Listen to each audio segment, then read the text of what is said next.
नमस्कार, मनी गुरु की इस खास पेशकश में आप सभी का स्वागत है। मैं हूं स्वाति रायना। आज बात करेंगे ऐसे फंड की जिसमें निवेश के लिए शेयर का फैसला फंड मैनेजर नहीं बल्कि कंप्यूटर सॉफ्टवेयर के माध्यम से एल्गोरिदम पर किया जाता है। मशीन लर्निंग और एआई की बढ़ती लोकप्रियता के बीच क्वांट फंड ने अपने पैर भारत में भी पसारने शुरू कर दिए हैं। आज बताएंगे क्या होती है क्वांट फंड की निवेश रणनीति, इनमें निवेश के फायदे क्या है, जोखिम क्या है, किन निवेशकों के लिए ऐसे फंड सही हैं। आज इसी पर करने वाले हैं खास चर्चा। हमारे साथ दो खास एक्सपर्ट्स हैं, उनका परिचय करा दें। Pankaj Matpal, MD Optima money, और Kartik Kumar, fund manager Axis mutual fund. Pankaj ji और कार्तिक जी दोनों का स्वागत करते हैं मनी गुरु के आज के इस खास कार्यक्रम में। क्वांट फंड के बारे में जानना और समझना बेहद ज्यादा जरूरी है, इसलिए मैं कार्तिक जी आप ही से शुरुआत करती हूँ, क्योंकि म्यूचुअल फंड की ऐसी कई कैटेगरीज हैं जिससे निवेशक बहुत ही बखूबी वाकिफ हैं, उन्हें मालूम है। पर क्वांट फंड की जब कम निवेशक हैं जो इसके बारे में जानते हैं, जरा आपसे समझना चाहेंगे क्वांट फंड को हम आसान भाषा में कैसे समझें। क्वांट फंड को अगर मैं आसान भाषा में कहूं तो ये स्ट्रैटेजी ऐसा है जिसमें एक रूल बेस्ड है और जिसमें एक मैथमेटिकल मॉडल की भूमिका ज्यादा बड़ी है, और ये मैथमेटिकल स्टैटिस्टिकल मॉडल पे आधारित है। इसमें वो मॉडल डिसाइड करेगा कि किस स्टॉक में और किस सेक्टर में कितना निवेश करना है। फंड मैनेजर का ओपिनियन कि किस स्टॉक में या किस सेक्टर में निवेश करना है, वो रोल काफी लिमिटेड है।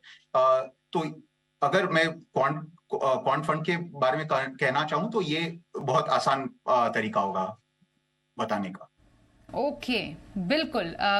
यहाँ पर पंकज जी, मैं चाहती हूँ कि आप जरा थोड़ा सा कार्तिक जी की बात पर और एक्सटेंड करते हुए समझाइए कि क्वांट फंड को अगर हम समझे इंडिया के पर्सपेक्टिव में तो कितना बड़ा बाजार है क्वांट फंड कैटेगरी का, और कितना ज्यादा निवेशकों के बीच में ये पॉपुलर है।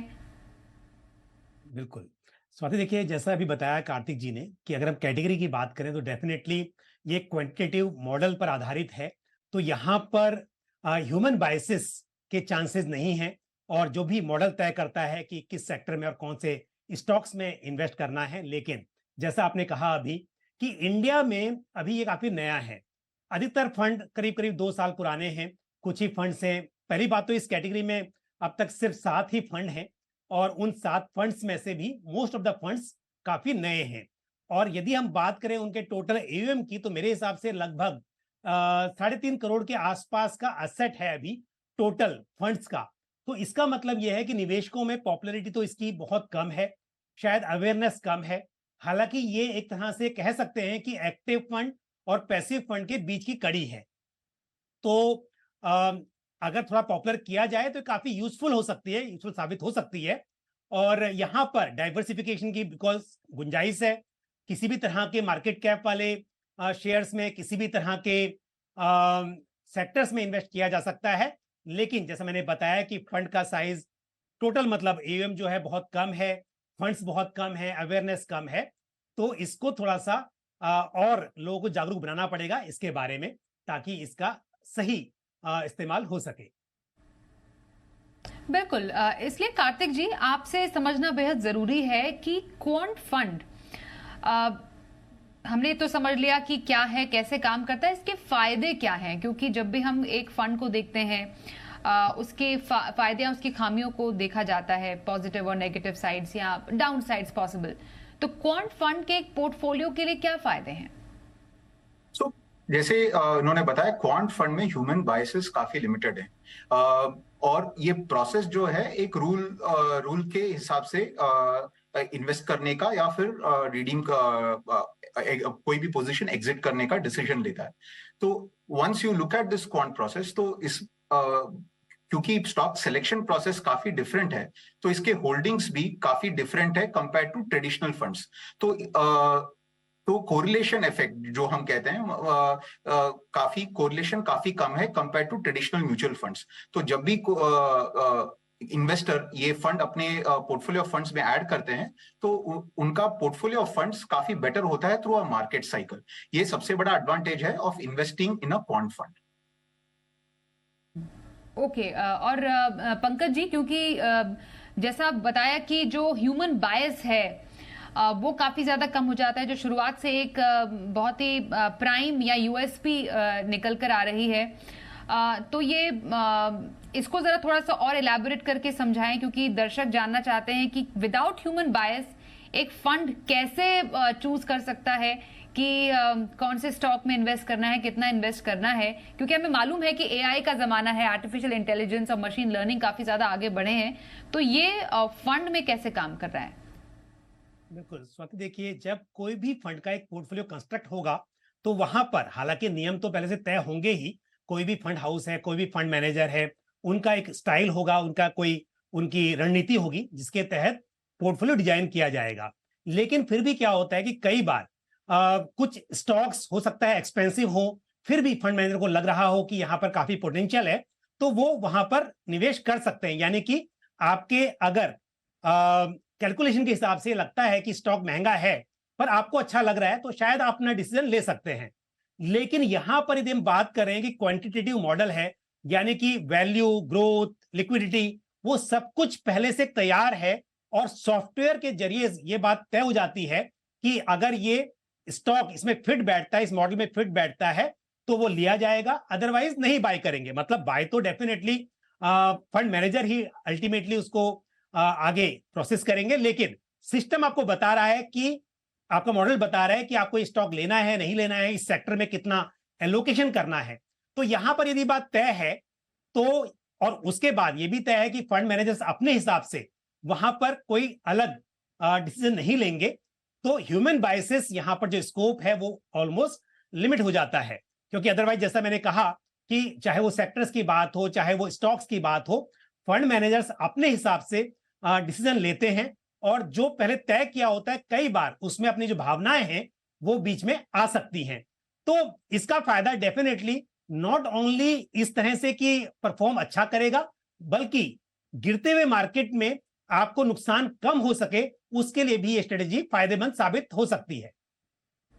कार्तिक जी, क्योंकि आप एक ऐसे ही फंड को मैनेज करते हैं, तो आप बहुत ही बेहतर ढंग से हमारे दर्शकों को बता पाएंगे कि जब हम कहते हैं कि फंड मैनेजर की भूमिका नहीं है, तो हम इसको क्या निल माने कि फंड मैनेजर की कोई भी भूमिका नहीं है, या किसी लेवल पर ये डिसाइड किया जाता है कि एक फंड मैनेजर को कितना या कब एक डिसीजन लेने की जरूरत पड़ सकती है? इस फंड में फंड मैनेजर का रोल है मॉडल डिजाइन करना।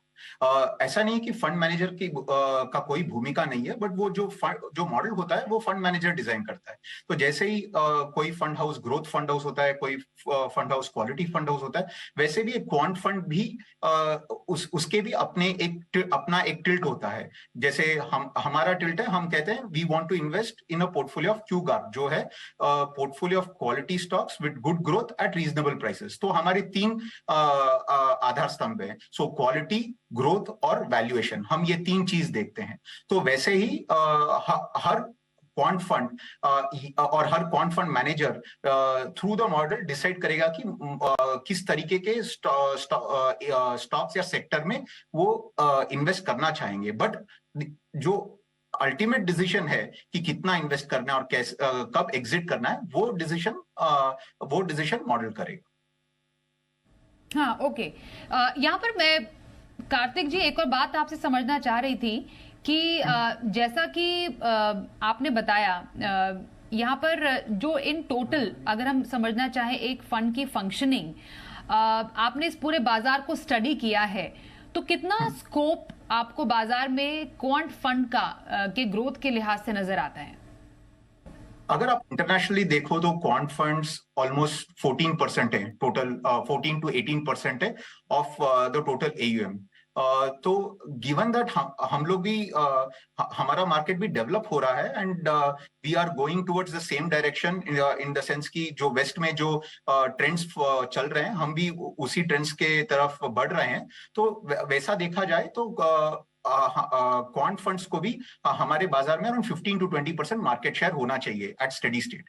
बट जैसे ऑलरेडी हम लोग बात कर चुके हैं, फिलहाल AUM काफी लिमिटेड है और तो उसके लिए समय लगेगा, बट इवेंचुअल एम वही होगा कि market share should be around 15 to 20%। Okay, 15 to 20% market share आप एक्सपेक्ट कर रहे हैं। और हम जैसे देखें भी तो पंकज जी, पूरे इस क्वांटिटेटिव फंड मॉडल जो कहा जाता है कैटेगरी में, if I am not wrong 7 fund हैं, कुल 7 फंड हैं जो कि मैक्सिमम हम देखते हैं कि 5 साल ही हुआ है इन तमाम फंड्स को। तो हिस्टोरिकली अगर देखा जाए तो बहुत ज़्यादा हमारे पास एक हिस्ट्री नहीं है ऐसे फंड्स की। तो ये पॉसिबली एक वन ऑफ द एक्सप्लोरेबल कैटेगरी के साथ साथ एक निवेशक के लिए, क्योंकि ट्रैक रिकॉर्ड ज़्यादा अवेलेबल नहीं है, एक डाउन साइड भी हो सकता है इस कैटेगरी का। देखिए स्वाति, ऐसा है कि जैसा आपने भी कहा कैटेगरी में 7 ही फंड्स हैं। उसमें से एक फंड है जिसका 2005 में जो लॉन्च हुआ था, बाकी फंड्स 2 या 3 साल पुराने ही हैं। फिर हम अगर एसेट की टोटल बात कर रहे हैं, वो टोटल जो 3,500 करोड़ का है, उसमें से भी 2 फंड्स हैं। एक तो एक्सिस की बात करें तो उसका AUM कुछ 1000 करोड़ के आसपास है, बाकी किसी का 50 करोड़ 70 करोड़ ऐसा AUM है। तो डेफिनेटली ये बात तो तय है कि इसके बारे में शायद नॉलेज कम है। हालांकि मॉडल बहुत अच्छा है, लेकिन जब तक लोगों का पैसा आएगा नहीं, तब तक वो चाहे सॉफ्टवेयर के थ्रू आपको सिलेक्शन करना हो या फिर अपने आप करना होगा तो तभी जब पैसा आएगा। तो इसके अंदर पहले अभी इस बात का बिल्कुल ये है कि काफी छोटा असेट है। हालांकि फंड्स की अगर परफॉर्मेंस की बात करें तो स्वाति मैं बताऊं यहाँ पे, क्योंकि हमेशा देखा जाता है किसी भी कैटेगरी की बात करें तो कुछ वर्स्ट परफॉर्मिंग होते हैं, कुछ बेस्ट परफॉर्मिंग होते हैं। यहां भी यदि हम देखें 7 फंड्स में से जो वर्स्ट परफॉर्मिंग फंड है उसका रिटर्न अराउंड 10% रहा है लास्ट 1 ईयर में, जबकि जो बेस्ट परफॉर्मिंग है उसका 30% के आसपास रहा है। तो मतलब यहां पर स्कोप तो है रिटर्न जनरेट करने का भी, डाउन साइड भी यहां पे प्रोटेक्टेड हो सकती है। और जैसा अभी कार्तिक ने कहा कि वैल्यू हो या ग्रोथ एट रीजनेबल प्राइस हो, डिफरेंट मॉडल्स के तहत इनको मैनेज किया जा सकता है। लेकिन सिर्फ यह है कि इस वक्त तक ये पॉपुलर नहीं हुई है कैटेगरी, वो थोड़ा सा यहाँ पर लिमिटेशन है। कार्तिक जी, क्योंकि क्वांट फंड की बात हो रही है और आपने कहा कि अलग अलग मेथड्स पर जो क्वांट फंड है वो काम करते हैं, मोमेंटम है, वैल्यू है, क्वालिटी, ऐसे फोकस के फंड्स होते हैं।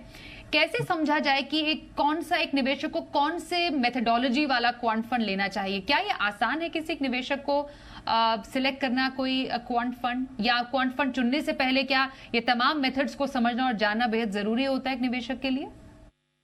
ये तमाम मेथड्स जानना जरूरी नहीं है, बट जस्ट लाइक आप कोई भी एक फंड हाउस चुनोगी, तब हर फंड हाउस का अपना एक स्पेशलिटी होता है। वो वैल्यू हाउस होते हैं, या फिर वो क्वालिटी हाउस होता है, या फिर वो ग्रोथ हाउस होता है।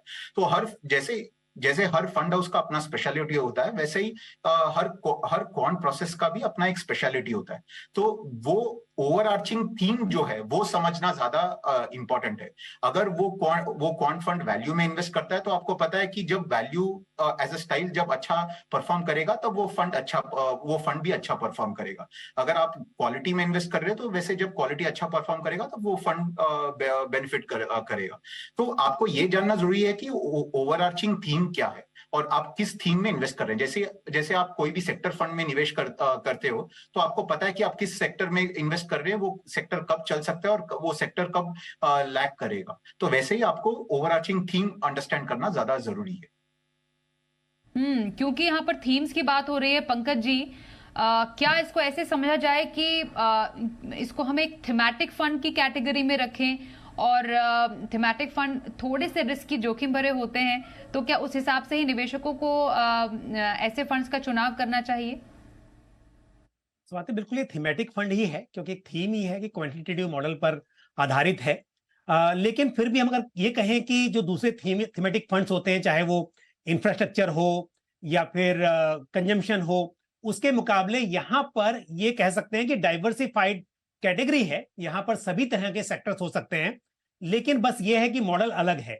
क्योंकि जब आप बात करते हैं किसी एक्टिवली मैनेज फंड की, तो वहां पर आप अपने हिसाब से, क्योंकि ये अच्छा भी हो सकता है और यहाँ लिमिटेशन भी हो सकती है कि जब आप मॉडल के तहत निवेश करते हैं तो आप जो अपने हिसाब से कुछ उसमें बदलाव कर सकते थे, उसका स्कोप खत्म हो जाता है। जैसे कि हम कई बार बात करते हैं एक्टिव वर्सेस पैसिव की, तो देखा जाता है तो पैसिव फंड, अगर हम एक निफ्टी 50 की बात करें तो हम बोलते हैं कि लॉन्ग टर्म में निफ्टी 50 अच्छा परफॉर्म करेगा, एक्टिवली मैनेज फंड शायद उसको बीट ना कर पाए। बट कई बार देखा जाता है कि जो एक्टिवली मैनेज फंड्स होते हैं वहां पर फंड मैनेजर्स ऐसे डिसीजन लेते हैं कि बेंचमार्क को बीट करते हैं। तो ऐसे ही है यहां पर भी कि कुछ लिमिटेशन हो सकती हैं, लेकिन ये बात तय है कि एक मॉडल है, मॉडल तैयार किया गया है और फिर वो जैसा अभी कार्तिक बता रहे थे कि फंड हाउस की अपनी स्ट्रेटेजी है, वो वैल्यू हो, क्वालिटी हो, ग्रोथ हो, तो जो भी है उसके आधार पर फिर अगर फंड मैनेजर अगर चेंज भी होते हैं तो भी ज्यादा फर्क नहीं पड़ेगा। तो ये यहाँ पर एक खास बात है कि अगर एक फंड हाउस के एक फंड में आप इन्वेस्ट कर रहे हैं तो शायद उसमें आपको बहुत ज्यादा बदलाव नहीं मिलेगा, वो जो भी मॉडल उस फंड हाउस का है उसी हिसाब से चलता रहेगा। लेकिन ये जरूरी है कि थीमेटिक फंड है तो इन्वेस्टर्स को एक लिमिटेड पोर्शन उनके पोर्टफोलियो का इस तरह के फंड्स में इन्वेस्ट करना चाहिए। और कार्तिक जी, ऐसे फंड्स में आप कितना लंबा रहने की सलाह देंगे निवेशकों को? हम हमेशा एक लक्ष्य, एक टाइम होराइजन की बात करते हैं जो कि किसी एक फंड से जोड़ना जरूरी होता है किसी इन्वेस्टर को। तो क्वांट फंड कैसे लक्ष्यों के लिए, कितने होराइजन के लिए ज्यादा बेनिफिशियल रहते हैं? तो क्वांट फंड जैसे मैंने कहा कि डिफरेंट स्टाइल में इन्वेस्ट करता है, पर वो कंप्लीटली डाइवर्सिफाइड स्ट्रैटेजी होता है। डाइवर्सिफाइड मतलब हर सेक्टर में इन्वेस्ट करता है, अक्रॉस मार्केट कैप इन्वेस्ट करता है।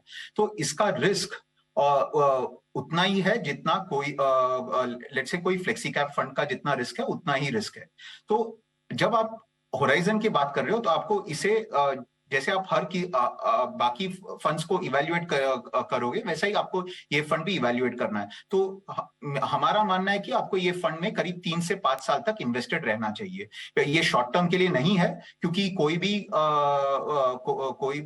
इन्वेस्टर कोई भी थीमेटिक साइकिल डिसाइड नहीं कर सकता, इसलिए आपको एक 3 से 5 साल तक इसमें इन्वेस्टेड रहना बहुत जरूरी है। और पंकज जी, एक नया निवेशक, जैसा कार्तिक जी भी शुरुआत से बता रहे हैं कि डाइवर्सिफिकेशन का काफी फायदा होता है, पर क्या एक नया निवेशक क्वांट फंड में निवेश कर सकता है, या आप एडवाइस करेंगे उन्हें करना चाहिए? स्वाति, कर तो सकता है क्योंकि अगेन डाइवर्सिफाइड फंड है और सभी तरह के सेक्टर्स में इन्वेस्ट हो सकता है। बट मेरा मानना यह है कि पहले निवेशकों को लार्ज कैप इंडेक्स फंड से शुरुआत करें तो बेहतर है, उसके बाद फिर जो एक्टिवली मैनेज्ड डाइवर्सिफाइड फंड्स हैं, क्योंकि वहां पर पहले से इन्वेस्टमेंट काफी हो रहा है, फंड के साइज बड़े हैं, फंड मैनेजर्स के पास काफी स्कोप है कि अगर कोई अपॉर्चुनिटी आती है तो स्टॉक्स बाय किए जा सकते हैं, बदलाव किया जा सकता है। लेकिन क्योंकि यहां पर एक लिमिटेशन जो है वो सबसे बड़ी यही है कि बहुत छोटा फंड का साइज है, तो यदि मॉडल कुछ सजेस्ट करता भी है तो वहां पर ज्यादा बदलाव करना या कुछ बाय करना शायद मुमकिन ना हो पाए। तो इस हिसाब से अगर कल को ये कैटेगरी बहुत बड़ी हो जाती है तब उस वक्त हम कह सकते हैं कि इक्वल वेटेज होगा, चाहे आप इस तरह के फंड में करें या फिर जो दूसरे ट्रेडिशनल मेथड्स हैं उस तरह के फंड में करें। बट एज ऑफ नाउ मैं कहूंगा कि शुरुआत में आपको इस तरह के फंड से नहीं शुरुआत करनी चाहिए। आपको जो वेल डाइवर्सिफाइड फंड्स हैं, लार्ज कैप, मिड कैप या फ्लेक्सी कैप, मल्टी कैप, वहां से शुरू करें।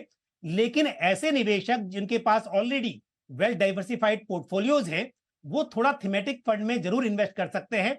एक तो आपको फर्दर डाइवर्सिफिकेशन मिलेगा, एक आपको मतलब जैसे कि मॉडल के तहत आप इन्वेस्टमेंट कर रहे हैं उसका फायदा मिलेगा और थोड़ी वैरायटी मिलेगी।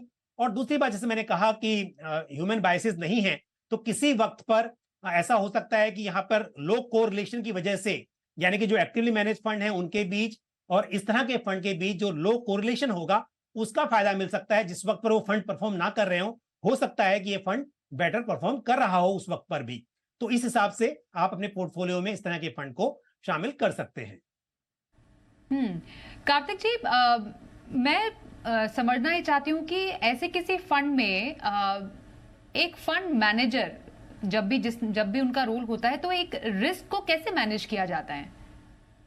तो रिस्क भी एक, at the end of the day, risk भी एक मैथमेटिकल कॉन्सेप्ट है, मैथमेटिकली मेजर कर सकते हैं और उसे पोर्टफोलियो कंस्ट्रक्शन में इन्वॉल्व कर सकते हैं। जब आप स्टॉक चुनते हो तो आप ये भी देख सकते हो कि स्टॉक का रिटर्न कितना है, वो तो सभी देखते हैं, पर स्टॉक के रिटर्न के साथ रिस्क कितना है, और दोनों के बेसिस पे वेट एलोकेशन होता है क्वांट पोर्टफोलियो में। तो क्वांट पोर्टफोलियो हम एक प्रोसेस को ये फीड करते हैं कि आपका रिटर्न एक्सपेक्टेशन कितना है, आपका रिस्क एक्सपेक्टेशन कितना है, और उसके हिसाब से स्टॉक्स के वेट डिसाइड होते हैं। और वैसे और इस तरह पूरे पोर्टफोलियो लेवल का रिस्क काफी कंट्रोल होता है। ओके। तो पोर्टफोलियो का कितना हिस्सा, पहले कार्तिक जी आपसे मैं समझूंगी, आपकी नजर में एक पोर्टफोलियो का कितना हिस्सा एक क्वांट फंड को देना चाहिए एक इन्वेस्टर को? मेरे ख्याल से स्टार्ट करने के लिए कोई 5% से चालू कर सकते हैं, और फिर जैसे मैंने कहा इंटरनेशनली तो मार्केट शेयर अराउंड 20% है, पर हमें वहां पहुंचने के लिए समय लगेगा, तो मेरे ख्याल से 5% से चालू कर सकते हैं। मैं थोड़ा सा अगर थोड़ा डिटेल में जाऊं इसी से जुड़ा हुआ, कि अगर मानिए जैसे आपका ही फंड है, जैसे स्टॉक पिकिंग वगैरह है, बहुत सारा है, तो सबसे ज्यादा एक्सपोजर कहाँ का यूजुअली आपने लिया है? आज के तारीख पे ये पोर्टफोलियो ओवरवेट है ऑटोज, ऑटो एंसिलरीज, इंडस्ट्रियल्स और यूटिलिटीज, ये 3 सेक्टर्स ओवरवेट है, और अंडरवेट है आईटी और फाइनेंशियल्स। ओके। और अंत में पंकज जी आपसे मैं जानना चाहती हूं कि पोर्टफोलियो क्रिएशन में तमाम एक प्लैटर को ध्यान में रखते हुए, किसी का पोर्टफोलियो प्लैटर है अगर, तो क्वांट फंड कौन सी नीड्स को एड्रेस कर सकता है, अपार्ट फ्रॉम मानिए किसी के पोर्टफोलियो में लार्ज कैप है, मिड कैप है, फ्लेक्सी कैप है, स्मॉल कैप है, क्योंकि कैटेगरीज इतनी है, तो क्वांट फंड्स कौन सी नीड को एड्रेस करने के लिए शामिल किया जा सकता है पोर्टफोलियो में? स्वाति, ऑलमोस्ट फ्लेक्सी कैप की तरह ही है, क्योंकि यहाँ पर सभी सेक्टर्स और सभी तरह के मार्केट कैप हो सकते हैं। तो आपके लॉन्ग टर्म फाइनेंशियल गोल्स के लिए आपको इसमें इन्वेस्ट करना है, पहली बात यह है। और दूसरा यह है कि आपके पास ऑलरेडी मान लीजिए large cap, mid cap, small cap सभी कुछ है, लेकिन अब आपको ऐसा लगता है कि किसी वक्त पर पता नहीं कौन सा मार्केट कैप बेटर परफॉर्म करेगा और आपका एलोकेशन वहां पे ज्यादा होना चाहिए, तो आप कैसे तय करेंगे?